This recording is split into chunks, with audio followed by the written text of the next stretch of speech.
can I ask you? Sure. Yeah? Yeah. Okay. So he occupied our parts, big parts of Ukraine, part of East and Crimea. So he occupied it on 2014. So during a lot of years, so I'm not speaking about just Biden, but those time was Obama, then President Obama, then President Trump, then President Biden, now President Trump, and God bless, now President Trump will stop him. But during 2014, nobody stopped him. He just occupied and took. He killed people. You know what the contact 2015. 2014. 2014 and 2014. 2014. Yeah. So I was not here. Yeah, but that's exactly right. Yes, but during 2014 till 2022, the situation the same. The people have been dying on the contact line. Nobody stopped him. You know that we had conversations with him, a lot of conversation, my bilateral conversation, and we signed with him, me, like a new president.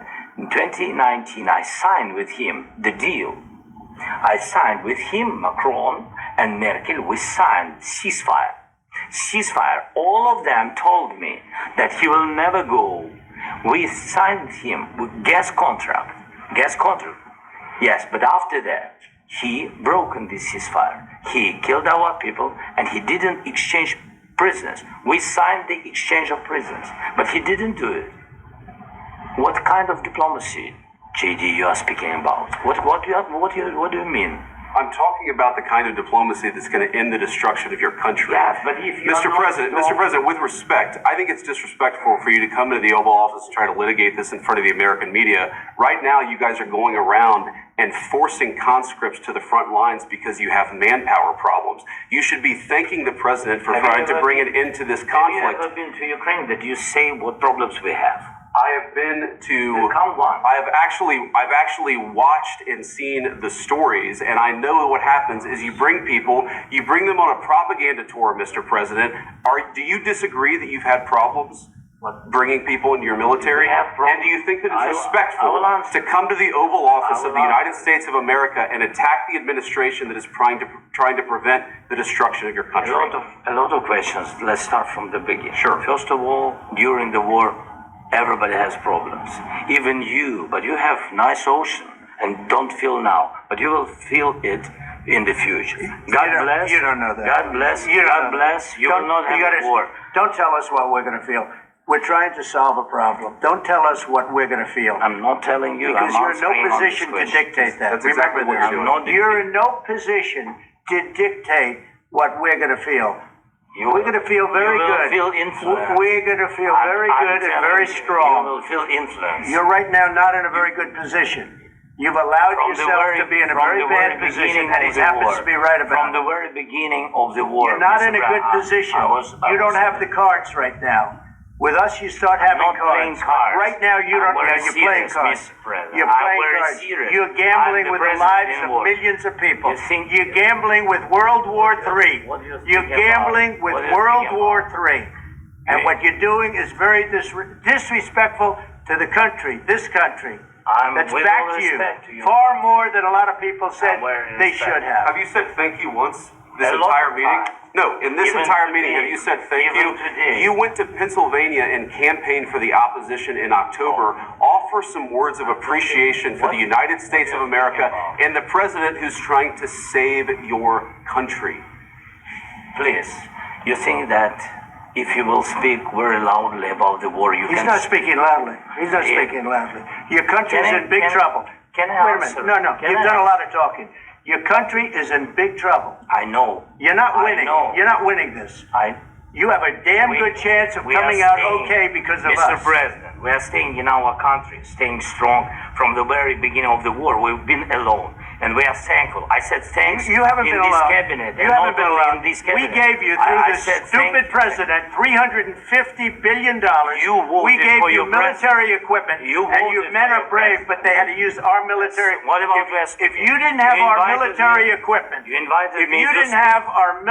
equipment, this war would have been over In 2 weeks. In 3 days, I heard it from Putin. In 3 days. This is something maybe new. less. In 2 weeks, of course, yes. It's going to be a very hard thing to do business like this. Okay, I tell you. Just say thank you. I said a lot of times, Accept that there are disagreements, and let's go litigate those disagreements rather than trying to fight it out in the American media when you're wrong.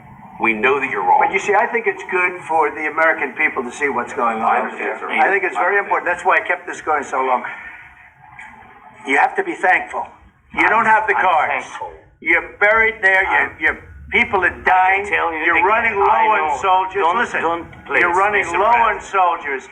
It would be a damn good thing. And then you tell us, I don't want a ceasefire. I don't want a ceasefire. I want to go, and I wanted this. Look, if you could get a ceasefire right now, I tell you, you'd take it so the bullets stop flying and your men stop getting killed. Of course, we want to stop the war. But you're saying you don't want a ceasefire. But I said to you, I want a ceasefire. with guarantees. Because you'll get a ceasefire faster than an agreement. Ask our people about ceasefire, what they think. That wasn't with me. That wasn't with me. That was with a guy named Biden, who was not a smart person. That was with Obama. It was your president. Excuse me. That was with Obama, who gave you sheets, and I gave you javelins. Yes. I gave you the javelins to take out all those tanks. Obama gave you sheets. In fact, the statement is Obama gave sheets and Trump gave javelins. You got to be more thankful, because let me tell you, you don't have the cards. With us, you have the cards. But without us, you don't have any cards. One more question to Mr. Vice President. I'm sorry, here. It's going to be a tough deal to make, because the attitudes have to change. What if Russia breaks ceasefire? What if Russia breaks peace talks? What do you do then? I understand that it's a heated conversation right now. What are you saying? She's asking, what if Russia breaks the ceasefire? What if anything? What if a bomb drops on your head right now? Okay? What if they broke it? I don't know. They broke it with Biden because Biden, they didn't respect him. They didn't respect Obama. They respect me. Let me tell you, Putin went through a hell of a lot with me. He went through a phony witch hunt where they used him and Russia. Russia. You ever hear of that deal? That was a phony Hunter Biden, Joe Biden scam. Hillary Clinton, Shifty Adam Schiff. It was a Democrat scam. And he had to go through that. And he did go through it. We didn't end up in a war. And he went through it. He was accused of all that stuff. He had nothing to do with it. It came out of Hunter Biden's bathroom. It came out of Hunter Biden's bedroom. It was disgusting. And then they said, oh, the laptop from hell was made by Russia. The 51 agents. The whole thing was a scam. And he had to put up with that. He was being accused of all that stuff. All I can say is this. He might have broken deals with Obama and Bush, and he might have broken them with Biden. He did, maybe. Maybe he didn't. I don't know what happened. But he didn't break them with me. He wants to make a deal. I don't know if you can make a deal. The problem is, I've empowered you to be a tough guy. And I don't think you'd be a tough guy without the United States. And your people are very brave. But you're either going to make a deal or we're out. And if we're out, you'll fight it out. I don't think it's going to be pretty, but you'll fight it out. But you don't have the cards. But once we sign that deal, you're in a much better position. But you're not acting at all thankful. And that's not a nice thing. I'll be honest, that's not a nice thing. All right, I think we've seen enough. What do you think? Huh? This is going to be great television, I will say that. All right. We'll see what we can do about putting it together. Thanks. Guys, come on, let's go. We'll see, I don't know. All right, guys, come on. Wait, hey, come on, please. Guys, come on, let's move, please.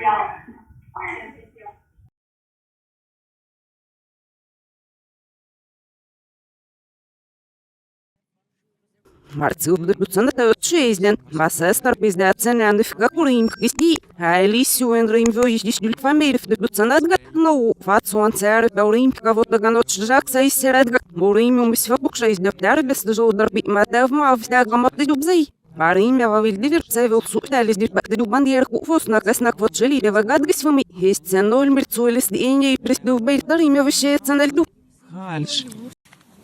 was laut groß على ده نود سبعينات ما سورفت نيما أستندشي وأستدب ريش كرف سيرات سميش نركس دي سوقفة نوبلي لدنشيك نيني واحن ودي برافوسنا سيوف وبوفت كروب ساحدي سوكي بسكروسنا على يتنات لزناشنا ما يتفوه نيما نا سيالا راضي بروي ودي ليلكس دي أتدب بكشتنا استربتسيرا ونبي نولا رايويفنا كلوم سواح نيتي فينا نوتسس Schluss läuft Solium Schluss für alle Solium Sushi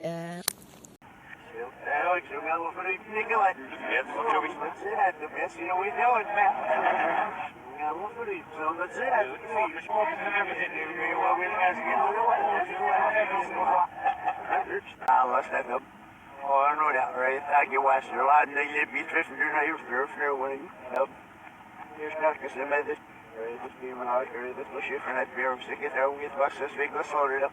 After purple, been a murder, you will. American, I get a self care of me to get up. When I was growing inside the self care of me to go get salted.